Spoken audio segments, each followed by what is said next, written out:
Դուք երբևէ նկատել եք, որ մեր մտքերը կարող են վերածվել մի ամբողջական դրամայի, մինչդեռ իրականում դեռ ոչինչ տեղի չի ունեցել։ Հաճախ ենք մենք մեր մտքերում, այսպես հորինում,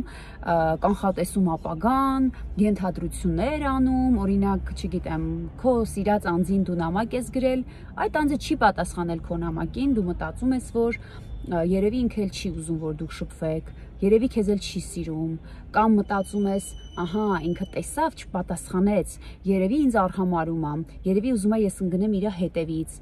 մինչդեռ մարդը գուցե պարզապես զբաղված է, կպատասխանի քո նամակին որոշ ժամանակ անց։ Վստահ եմ այդպիսի դեպքեր են եղել, որ դուք ձեր մտքում տվել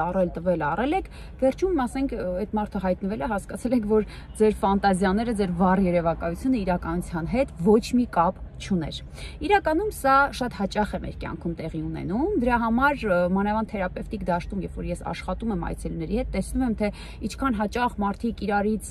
նեղանում են, վիրավորվում են, կապերը խզում են, հարաբերությունները խզում են, բայց երբ որ դու աշխատում ես, հասկանում ես, որ այդ հարաբերությունը, այդ ստեղծված իրավիճակը, որը անձը իր գլխում վերածել է մի հատ կատաստրոֆայի, շատ քիչ փաստեր կամ ընդհանրապես փաստեր չկան նմանօրինակ եզրահանգումների համար, նմանօրինակ դիրքորոշման համար, նույնիսկ իսկապես երբեմն փնտրում ես, անգամ 1-2 փաստ չես գտնում, որով դու հասկանաս, որ երևի այս ինչ բանից հետո անձը մտածել է, որ իմ եզրակացությունները ճիշտ են, ուրեմն ինձ այսպես կամ այնպես պետք է պահեմ։ Մենք մեր մտքում շատ բաներ մեծացնում ենք, զարգացնում ենք, չափազանցնում ենք։ Մենք սկսում ենք կարդալ մարդկանց մտքերը, հա, որ երևի ինքը հիմա մտածում է սենց, երևի մտածում է նենց։ Մի հատ շատ հետաքրքիր անեկդոտ կա այս թեմայով, ուզում եմ ձեզ հետ կիսվել։ Մի մարդ իր կոշիկը, որը այսպես մի փոքր դիմացի հատվածը պատրված է լինում, որոշում է տանել կոշկակարի մոտ եւ այսպես մտածելով գնում է, սկզբից մտածում է, որ դե երևի մի քիչ է բացվել, բան կանի, էլի սոսինց կգցի ու կպցնի, երևի մի 500 դրամ ուզի, հետո մտածում է, բայց այս վերջերս բան է, սոսինցը շատ է թանկացել, երևի թե մի 1000 կուզի, հետո մտածում է, որ բայց դե սոսնձի փողը, իր գործի փողն էլ հետը որ հաշվի, ոնց է լինի մի 1500 երևի կուզի, ու տենց հասնում է կոշկակարի մոտ, դուռը բացում է, կոշիկը տալիս է գլխին, ասում է, այ տղա, սրա եղած ինչ էր, որ 2000 փող ես ուզում։ Սա շատ ծիծաղալու անեկդոտ է ինձ համար ու իրականում մարդկանց հետ աշխատելիս ես հասկանում եմ, որ իրոք հաճախ մարդիկ իրանց մտքում այսպես ուռճացնում են պատմությունը, կատաստրոֆիզացնում են, դա իրանց համար դառնում է աղետ, ողբերգություն, աշխարհի վերջ, մինչդեռ դեռ մեջտեղը ոչ մի բան չկա։ Այս կոնտեքստում կարող եմ ասել,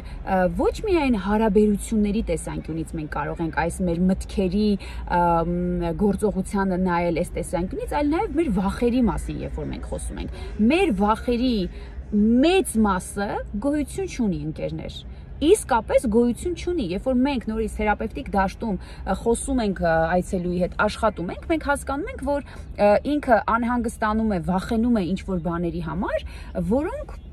հեչ պայման չի, որ իրականանալու են եւ կա մեծ հավանականություն, որ իսկապես դա չիրականանա։ Օրինակ, ես եթե իմ կյանքից փորձեմ մեջ բերել, բազմիցս նշել եմ իմ կյանքի պատմությունից, որ մենք երկար տարիներ վարձով ենք ապրել, տուն չենք ունեցել, այս կողմենքո,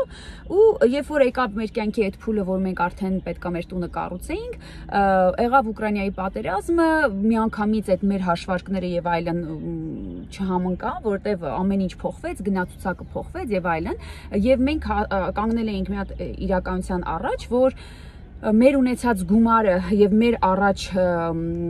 եղած խնդիրները սարեր զորեր տարբերություն ունեին եւ ես բառերով չեմ կարող նկարագրել, թե որքան անհանգիստ, տագնապած, աչք չկպցրած գիշերներ եմ ունեցել իմ մտքում, երբ որ մտածել եմ, որ բա ինչ ենք անելու, բա ոնց է լինելու, հա երևի ի վերջո, չգիտեմ, գումարը չհերիքի, կարող է մենք ամեն ինչը անենք, տեղափոխվենք, բայց խոհանոցի կահույքը չկարողանանք հասցնել, բա կարող է դռները չկարողանանք դնել, բա ինչ ենք անելու, արդեն սենց ես իմ մտքերում մտածում էի, դե լավ, սկզբնական հատվածում սենց ինչ որ կտոր կքաշեմ դռներին, հետո սենց մտածում էի, բա ինչ ենք անելու, բա չգիտեմ գազի հարցը ինչա լինելու, վայ բա լվացքի մեքենայի հարցը ինչա լինելու եւ օրեր, ամիսներ անգամ շարունակ ես իմ վախերի ու տագնապների մեջ, հիմա որ հետ եմ նայում, իսկապես Աստծո առաջ ամոթ եմ անգամ զգում, որ իմ վախերի ոչ մի տոկոսը չիրականացավ, ընկերներ, իսկապես Աստված հոգ տարավ մեր կյանքի համար եւ հրաշքով, իսկապես կարող եմ ասել հրաշքով, որտեվ ես երբ որ հիմա հետ եմ նայում, հասկանում եմ, որ այն ինչ որ մեր կյանքում տեղի ունեցավ, դա ուղղակի Աստծո բարի ձեռքներ, որ ինչ որ դռներ բացվեցին, ինչ որ, չգիտեմ, աշխատանքային հաջողություններ եղան, մեզ շատ մտերիմ կանգնած մեր ծնողները, մեր ընկերները, այնպես մեզ աջակցեցին շատ կարևոր sense կյանքի փուլում մենք զգացինք իրենց աջակցությունը, որ ուղղակի դա մեզ համար հրաշք էր, ու ես նայում եմ, մտածում եմ, Աստված իմ, ինչքան օրեր եմ ես անցկացրել այդ վախի մթնոլորտում, այդ տագնապի անորոշության մեջ, ես իմ ապագան ողբերգության եմ վերածել, մտածել եմ սենց կլինի, նենց կլինի, նենց կլինի, նենց կլինի, այնինչ Երանի այդ ժամանակ մեկը լիներ ինձ ասեր աղջիկ ջան, մի հատ հանգստացի էլի, մի հատ հանգստացի, այդ մտքով ինչի ես հասել Լոնդոն, հետ արի մի հատ, այդ քո վախերի ոչ մի տոկոսը գոյություն չունի այս պահին, այն ինչի համար դու անհանգստանում ես, այն ինչի համար դու քեզ մեջից ուտում ես, չկա, երբ որ կլինի, կգաս իրար հետ կանհանգստանանք, բայց հիմա դու անհանգստանում ես ինչ-որ բաների համար, որ չկա, և նույն ձևել հարաբերությունների մեջ է, մենք հարաբերությունների մեջ սկսում ենք դիմացինին վերագրել ինչ-որ բաներ, որ երևի ինքը ինձ չի հարգում, երևի ինքը ինձ այնց հոգնել է, երևի ինքը ուզում է ինձ շահագործի, ուզում է հասկացնի սանան, օրինակ աշխատանքային հարաբերություններում է շատ լինում, հա, օրինակ աշխատողը կարող է այդ օրը օրինակ տնօրենը տրամադրություն չունի, իր հետ մի քիչ, չգիտեմ, առանց ժպիտի խոսած, առանց ինչ-որ վերաբերմունքի խոսած, մտածում են, ահա, երևի ինքը իմ աշխատանքից գոհ չի, կարող է ուզում է ինձ աշխատանքից հեռացնի, կարող է սա, կարող է նա, ու նորից մտքով հասնում է Լոնդոն։ Ընկերներ, եկեք մեզ վարժեցնենք շատ ավելի adekvat, ռացիոնալ մտածելակերպի, որովհետև երբ որ մենք իրավիճակները կատաստրոֆիզացնում ենք, դա իրացիոնալ մտածողության ձև է։ Ինչ կարող եմ առաջարկել, ինչ կարող ենք անել։ Եկեք ցանկացած սիտուացիայում, իրավիճակում, երբ որ մեր մտքով անցնում է ինչ-որ բան, օրինակ, դու գրել ես ամուսնուդ, ինքը քեզ չի պատասխանում, ու քո մտքով անցնում է, որ արհամարում է։ Լավ, այդ կարծիքը ունի իր տեղը, թող լինի։ Բայց ինքդ քեզ հարց տուր։ Օրինակ, կարող ես քո անունով ինքդ քեզ ասել, օրինակ, Անի, կամ չգիտեմ, Լիլիթ։ Կարող ես առաջարկել եւս 2-3 տարբերակ, որի պատճառով ամուսինդ քեզ կարող է չգրել։ Տարբերակ 1. Այդ պահին կողքը մարդ կա, զրուցում է, տեսել է նամակը, հարմար չի պատասխանելը։ Տարբերակ 2. Այն ինչի մասին դու խոսում ես, չի ուզում ինքը հեռախոսով քեզ պատասխանի։ Տարբերակ 3. Դու այդ մասին արդեն իրան հազարավոր, միլիարդավոր անգամներ հարցրել ես, եւ անձը պարզապես մտածում է, որ չարժի նորից պատասխանել։ Հա, որ եթե ես այսքան ասում եմ անձը չի հասկանում, ուրեմն ես կնախընտրեմ լռել, հա, ոչ թե մարդը արհամարում է, ոչ թե, չգիտեմ, զզվում է քեզ այնց քեզ էլ չի սիրում, այլ պարզապես դուք այսպես կպչուն անընդհատ նույն բանը անում եք եւ այդ լռությամբ անձը ուզում է ինչ որ բան ձեզ հասկացնի, ոչ թե արհամարել, ոչ թե մյուսը, այլ պարզապես անձը ուզում է այդ լռությամբ ցույց տալ, որ մենք այս մասին օրինակ արդեն խոսել ենք։ Էս էլ էր տարբերակ։ Կարա լինի տարբերակ, որ եթե տեսնում եք, որ չի նայել նամակը, ուղղակի հեռախոսը անջատված է եւ չի նայել։ Ցայլա չէ տարբերակ, որ կարելի է մտածել։ Հեռախոսն է անջատված, կողքը մարդ կա, հետո ազատվի կպատասխանի, շատ զբաղված է, կամ պարզապես չի ուզում այդ մասին խոսալ հեռախոսով, կամ պարզապես դու այդ մասին այնքան ես խոսացել, ինքը պարզապես էլի չի ուզում անդրադառնալ այդ նյութին։ Մենք սովորաբար վերցնում ենք մի վարկած։ Հա, որ ինքը ինձ արհամարում է։ Ես իսկապես իմ կյանքում ունեցել եմ մարդիկ, որ երբ որ ես իրանց հաճախ չեմ զանգել, իրանք նեղացել են, հետո երբ որ սենց հարմար ժամանակ եմ գտել զանգել եմ, իրենք մի ժամ սկսել են խոսել իրանց վիրավորվածության մասին, որ դու ինձ չես հարգում, որ դու թքած ունես, որ դու, չգիտեմ, սա ես, նա ես, ամենաբացասական բաները ինձ վերագրել են, բացի իրականությունից, որ ես իսկապես զբաղված եմ եղել, իսկապես զբաղված եմ եղել։ Ես հիշում եմ իմ կյանքում մի շրջան,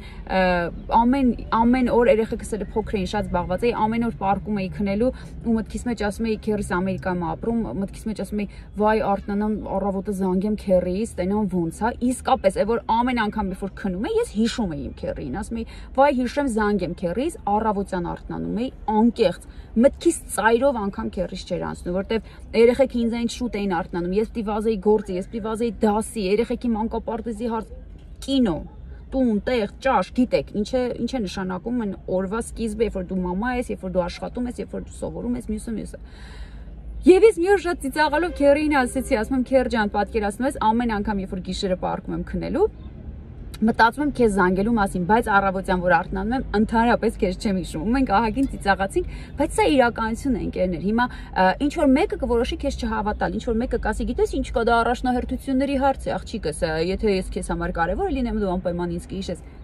Կարա տենց մտածի, դա իր ընտրությունն է, բայց անգամ եթե ձեր մտքով դա գալիս է, որ սա առաջնահերթությունների հարց է, հա, եթե ես քո համար կարևոր լինեմ, դու ինձ կհիշես ու կգրես, նորից ձեզ հարց տվեք, իսկ ես ունեմ եւս 2-3 ուրիշ տարբերակ, թե ինչու այս մարդը ինձ կարող է չզանգել։ Այնքան եմ սիրում ամուսնուս տատիկին, մեր Լենա տատիկը, որ տարիներով ես այդ տատին չեմ զանգում, նենց անշնորհք հարց եմ, չեք պատկերացնի այդ առումով, բայց որ զանգում եմ, չի ասում վայ տատի ջան, ինչքան վաղուց չենք խոսացի, ասում եմ ոչինչ, Անի ջան, ես գիտեմ, որ դուք զբաղված եք, այնքան է դա ինձ դուր գալիս։ Եկեք իսկապես լինենք ռացիոնալ, եկեք իսկապես լինենք adekvat ընկերներ։ Պարտադիր չի ամեն ինչ վերագրենք ինչ որ սենց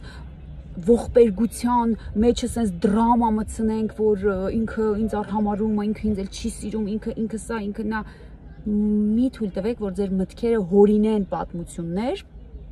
որոնք իրականության հետ ոչ մի կապ չունեն։ Ուրեմն տարբերակ 1, առաջարկում եք մի քանի այլընտրանք այդ իրավիճակի վերաբերյալ։ Տարբերակ 2, փորձում եք փնտրել փաստեր, եթե անգամ այդ միտքը եկել է, որ ինքը ինձ արհամարում է կամ ինձ էլ չի սիրում կամ ին վրա թքած ունի կամ մյուսը,